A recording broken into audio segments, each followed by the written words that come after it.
বলি ঠিকই, কিন্তু আমাদের অন্তরে ইয়াকিন নাই। মুখে বলি আল্লাহ তাআলা রিজিকের মালিক, আল্লাহ সব কিছুর মালিক, কিন্তু অন্তরের ভিতরে আমাদের ইয়াকিন নাই। কতক্ষণ ঠিক কিনা? অন্তরে আমাদের কি নাই? ইয়াকিন নাই। মুখে স্বীকার করি, অন্তরে ইয়াকিন নাই যে আল্লাহ রিজিক দেন, আল্লাহ তাআলা রিজিকের মালিক। এজন্য প্রিয় হাজিরিন, আল্লাহ কয় বান্দা দুনিয়ার দিকে তাকাও, জমিনের দিকে তাকাও। ওই জমিন তুমি যখন খাবার খাইতে বসো, তুমি বাতের দিকে তাকাও। এই বাতটা প্রথমে ভাত ছিল না, এই বাতটা চাউল ছিল। ভাত আসলো চাউল থেকে, চাউল আসলো কোথা থেকে? চাউল আসলো ধান থেকে। ধান কোথা থেকে আসলো? ধান গাছ থেকে আসলো। এই গাছটা কোথায় রোপণ করেছে? জমিনের ভিতরে রোপণ করেছে। কতক্ষণ ঠিক কিনা? আল্লাহ তাআলা তোমাকে এই মাটি থেকে তোমাকে রিজিক দিচ্ছে। আবার কিছু পশু পাখি থেকে আল্লাহ তাআলা তোমাকে রিজিক দিচ্ছেন। যেমন তুমি মুরগি খাও, গরু খাও, ছাগল খাও। আর এই গরু ছাগল গুলোকে কি খাবার খাওয়াও? এই গরু ছাগল গুলোকে তুমি খোল বসি খের ঘাস খাওয়াও। এই ঘাস জমির উৎপাদিত হয়। খের কোথায় হয়? জমিনের ভিতরে হয়। ও মুসলমান, আল্লাহ তাআলা তোমাকে রিজিক দিচ্ছে, তারপরে তুমি সেই রবকে ভুলে গেছো। ও নওজোয়ান যুবক, জীবনে কত নামাজ পড়িতেও জানো না, কত ফজর নামাজ তোমার ছুটে গেছে, কত ইশারের নামাজ ছুটে গেছে। ফজরের নামাজ ছুটে যাওয়ার পর যখন তুমি সকালে নাস্তা করতে বসছো, আমার রব তোমাকে টেবিল থেকে তুলে দেয় নাই, আমার রব তোমাকে সকালের খাবার খাওয়াইছে। ওরে তোমার যখন তুমি দুপুরের সময় খাবার খাইতে বসছো, আমার রবের হুকুম মানো নাই, আমার রব তোমাকে দুপুরের রিজিক থেকে বঞ্চিত করে নাই। দুপুরের রিজিক তোমাকে খাবার খাওয়াইছে। ইশারের নামাজ আদায় করে নাই, রাতে খাবার বসছো, আমার রব তোমাকে তাও থেকে বঞ্চিত করে নাই।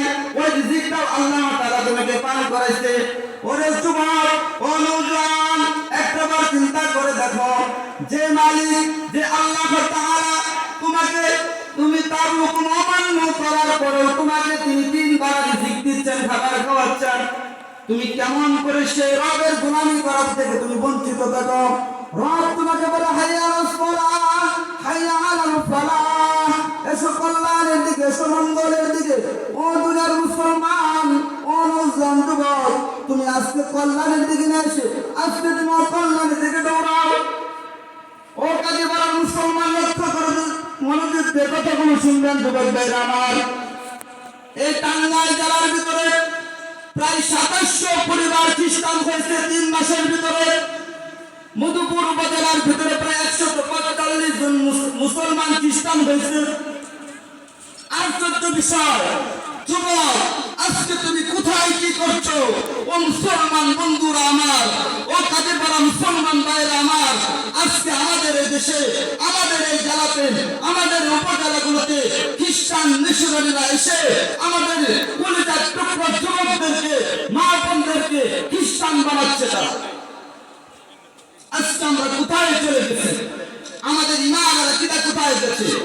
সরিষাবাড়িতে 27 জন খ্রিস্টান হয়েছে। ধনবাড়ি উপজেলাতে প্রায় 200+ খ্রিস্টান হয়েছে। প্রায় টাঙ্গাইল জেলার ভিতরে 2700 পরিবার খ্রিস্টান হয়েছে। খুব দুঃখ এবং আফসোস পাচ্ছে তাদের জন্য।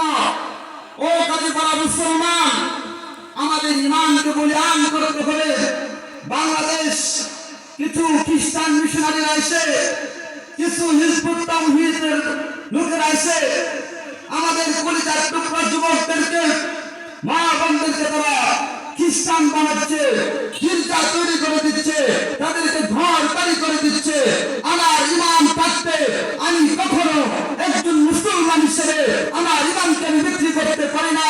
আমাকে যত টাকা দেখ না কেন, আমি তারপরেও সেই খ্রিস্টানদের কাছে বিক্রি হব না, আমার ইমানকে বিক্রি করবো না।